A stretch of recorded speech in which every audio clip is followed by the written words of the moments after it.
Hello, my friends. I cannot believe we have made it to reading for today. So for this first read, you're not going to need your reader's book in front of you. I want you to look at these pictures with me. Let me get it to zoom.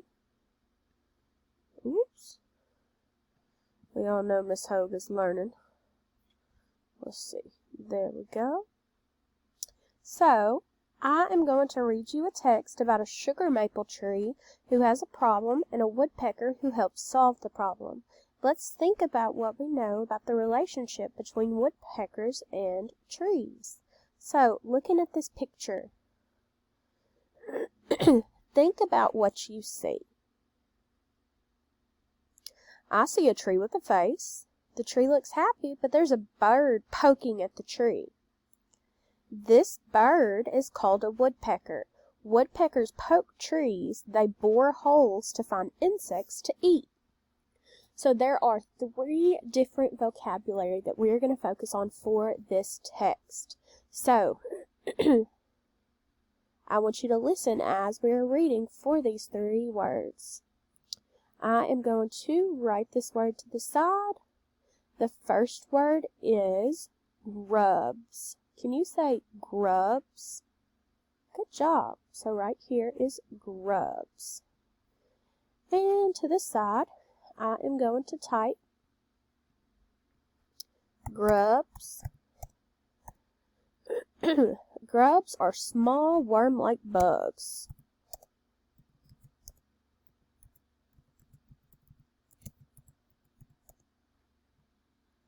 They're usually one step in the early stages of an insect's life cycle. Some grubs dig into trees for food and for protection as well. So grubs are small, worm-like bugs.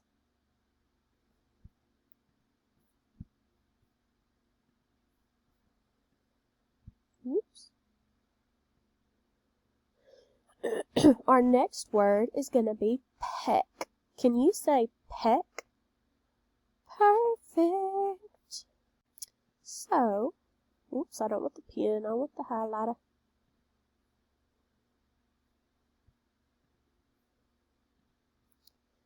Peck is right here.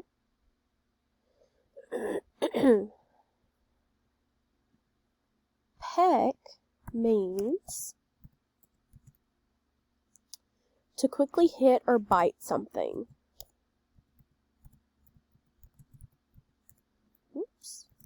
Or bite something.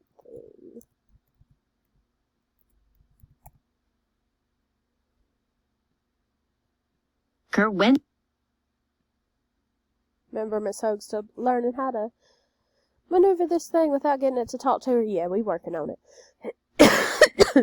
And our last word is sap. Can you say sap? Good job. So, we're going to find sap in our text. It is right here.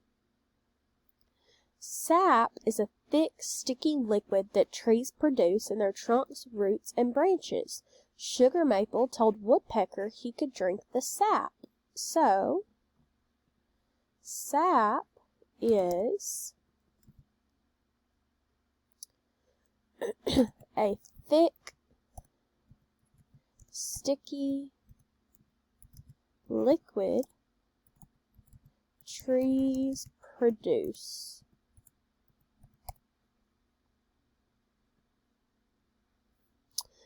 Now, I am going to let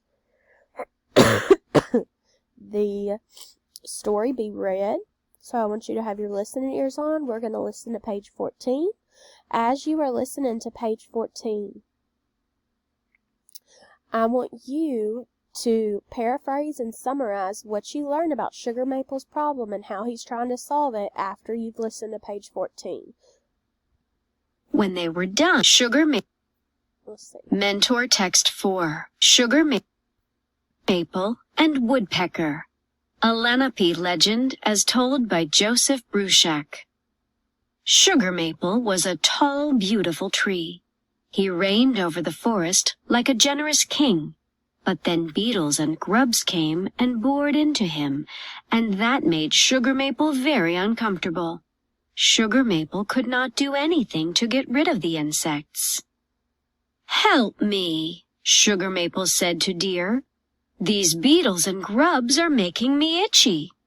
"There is nothing I can do," Deer said, and went on its way. One by one, Sugar Maple asked Squirrel, Rabbit, Porcupine, and Fox for help.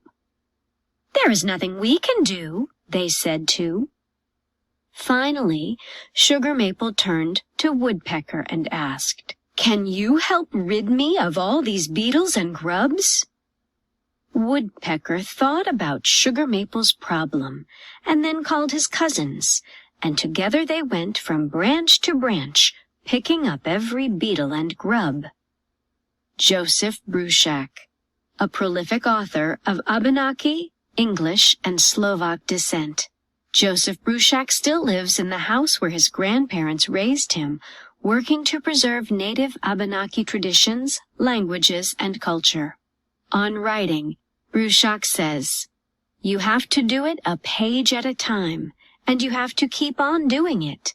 You take one step to climb a mountain."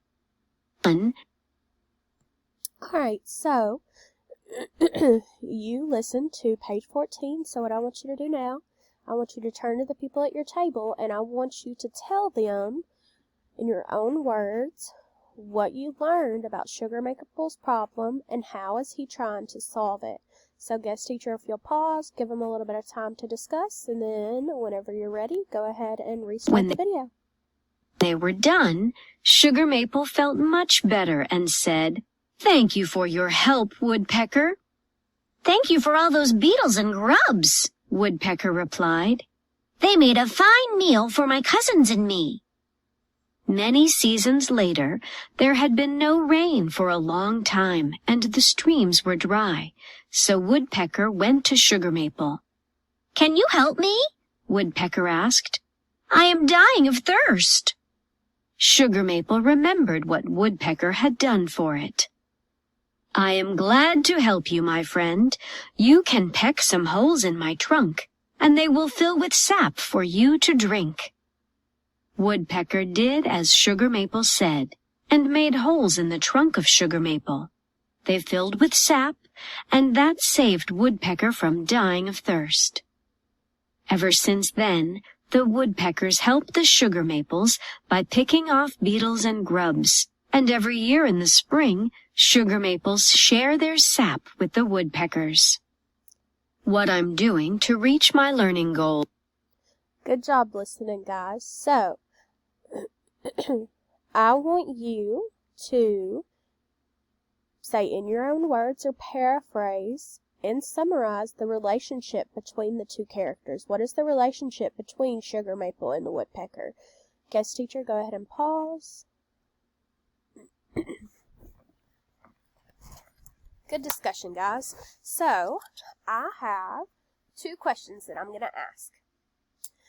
When Sugar Maple asked Deer and other friends for help with the beetles and grubs, why wouldn't they help? So, guest teacher, if you want to pause, you can get some answers for this. Boys and girls, if your answer was along the lines of none of those animals have a way to get at all of the insects, Sugar Maple needed help from a friend who could also peck holes in his branches, then you are on point. Question 2, my second question, what is the author trying to explain or teach readers about nature? Go ahead and pause the video, answer some questions. The author explains that animals and nature work together. One animal solves the problem of another. So, if you said something along those lines, you were right on track. We've discussed some interesting plot details and used 3 words in our discussion. Keep these in mind as we revisit this text during our mini lesson for today.